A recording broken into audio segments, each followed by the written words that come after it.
Hello everyone, welcome back to my channel. Hope you all are doing good. Today we are going to start with pie chart and histogram, the customized way of doing. So let us start with it.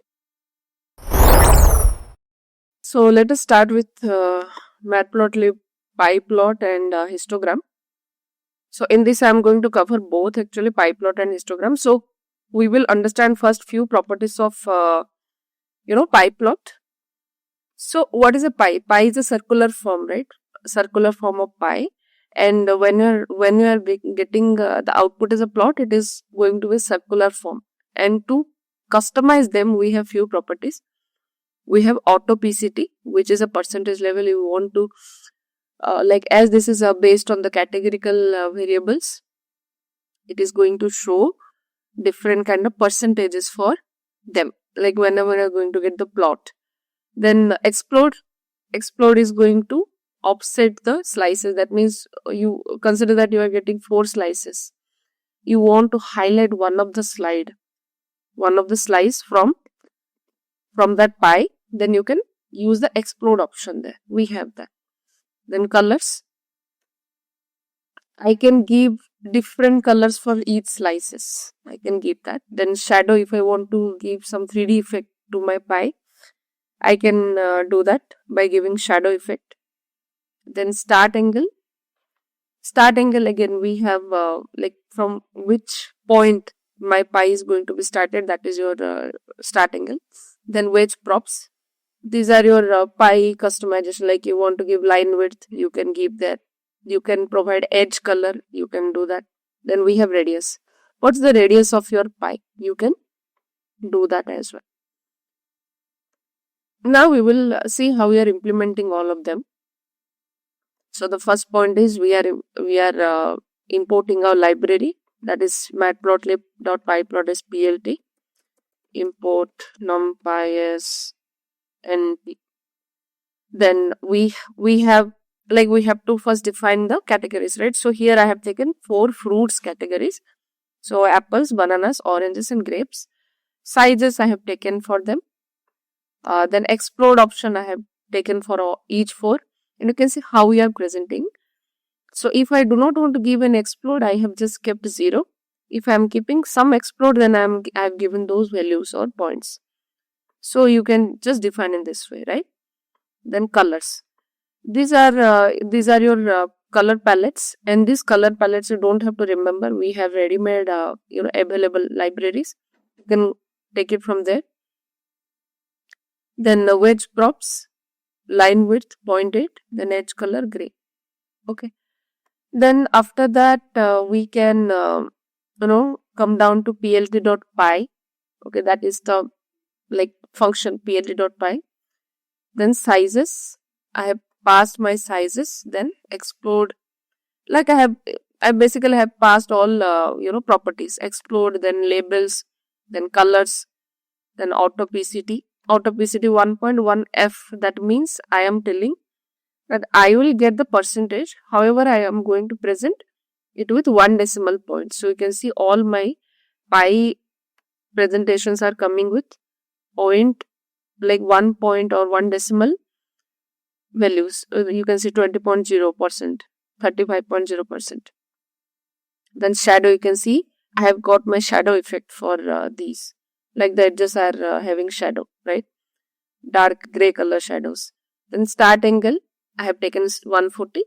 So from that point it is going to spread over. That circle is going to be spread over completely. Then wedge props.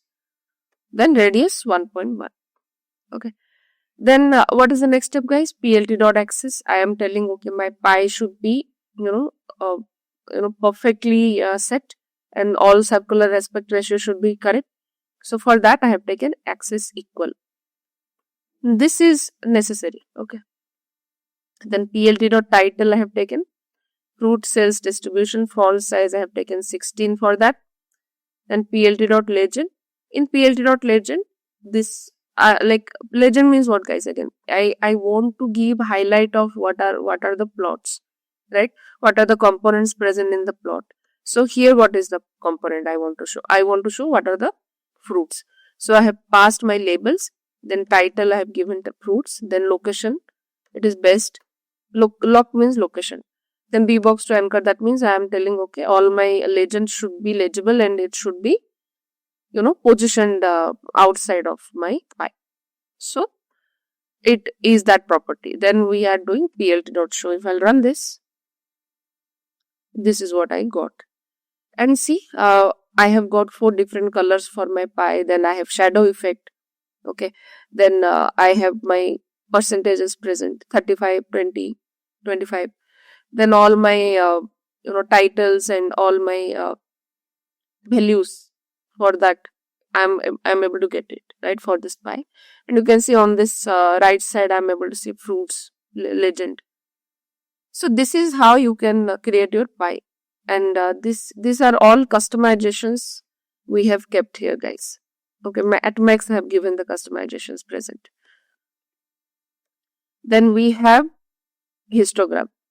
So what is a histogram, guys? Histogram is a chart where we are either considering, any continuous variable, okay, or discrete variable. Continuous variable, if you take each one single variable, how it is getting presented or how it is getting distributed over the whole plot, it is going to give me that output. So let me go to the whiteboard and show you how the histogram is. So consider that you have a data set, and in that data set you have age. Okay, and age is having different values, right?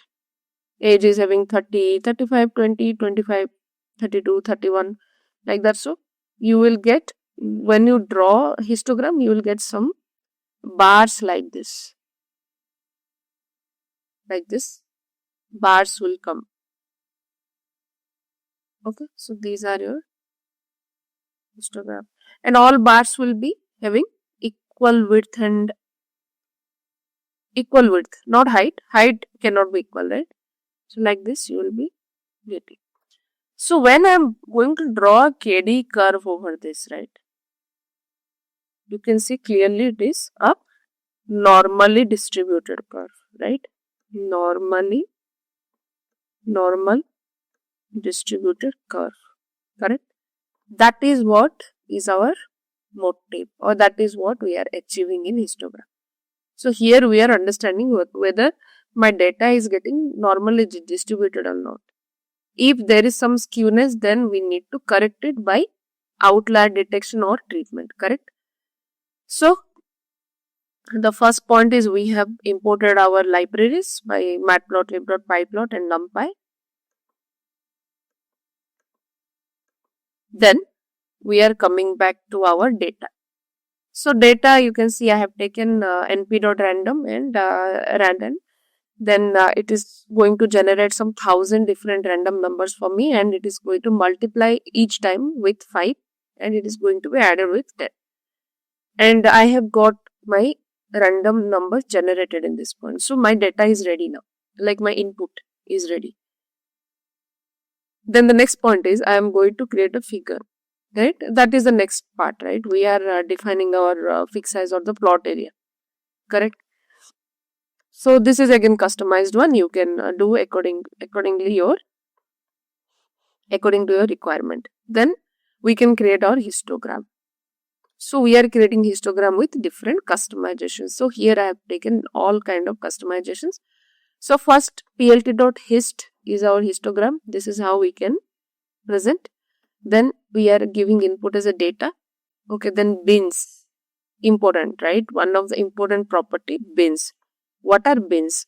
So if I'll go back to my whiteboard, you can see I have created different kind of, these bars. So each bar in case of histogram is called bin. Each bar in case of histogram is called bin. So when I'm talking about 30 bins, that means my whole data is getting distributed among that 30 bins. Okay, if I'll scroll down and if I'll see, this whole green color things are going to come 30 as a number. And this is how your data is getting distributed. And I'm telling, okay, my color of that histogram bars should be light green. Then the edge color of those bars should be dark green. So if I'll come down, you can clearly see that the edges are dark green and the histogram bars are light green. Then alpha. Alpha is a very important factor. If you want to keep transparency, you can create that. Then density. What is the density? In what density form you can keep? Then label. I'm keeping label data distribution. How dense your histogram is going to be, that is your density. Then we are adding labels and titles. This is our regular practice, right? We have to, when we are creating a plot, we have to create our labels, then title, then grid. If you want to keep grid, these are the basic steps you have to always remember. plt.xlabel. Okay, I have taken, like, I want to say, okay, these are my values and this is my frequency. So you can see that value I have taken, and font size I have taken 12. Y level I have taken frequency, font size 12. Then title I have taken customized histogram of sample data. Okay, then there also have taken my font size. Now I want to add some additional components of mean line. So for mean line, I have a method, right? np.mean numpy, right? So I have taken np.mean and I'm passing my data. Then I want to create a vertical line because my mean line is going to be on the over the histogram, right? So you can see one straight line on vertical line it is going to come. So I have a method, right? plt.axvline. If I want to create something horizontal, I can create plt.axhline. We have two methods, axvline, axhline. And I am passing my mean value because I want my mean value on that histogram. So it is going to create that line. Color I am giving red, line style dashed, line width 2. Then label I am giving label, right? So like that I have created my vertical line for mean. Then I am adding my legend.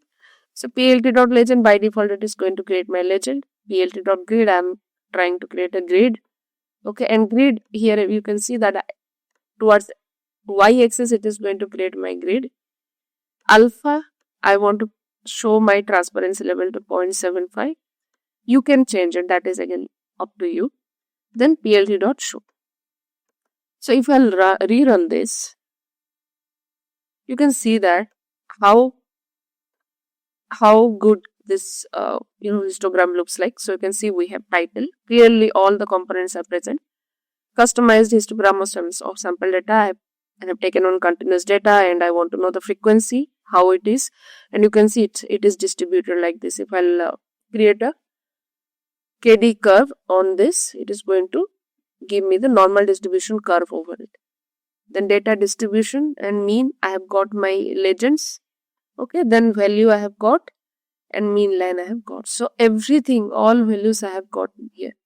And one more thing you will be observing here, guys. So each time my curve is going to be different because I have taken all my random variables, and until and unless I'll not give my seed value, it is going to be changed. When I'm going to give seed, it is going to take the same sample data and it is going to change that repeated. It is not going to take over the complete data, right? So this is how your box plot, histogram looks like, right? So we will cover further plots in our upcoming videos, and hopefully these things are making sense to you. I want you guys to practice because people who are looking for data analyst and all these kind scientist roles, they have to be perfect in all these aspects, and you will get questions. Okay, you will get questions on plots if you are looking for data analyst role. So yeah, we will meet in our next video, guys. Thank you. Well, that is going to be all today. We will cover further. Two plots are there, and till that time, see you. Bye. Take care. Please start subscribing if you have not done that. Like, share your comments, share your feedback. That time, see you. Bye. Take care.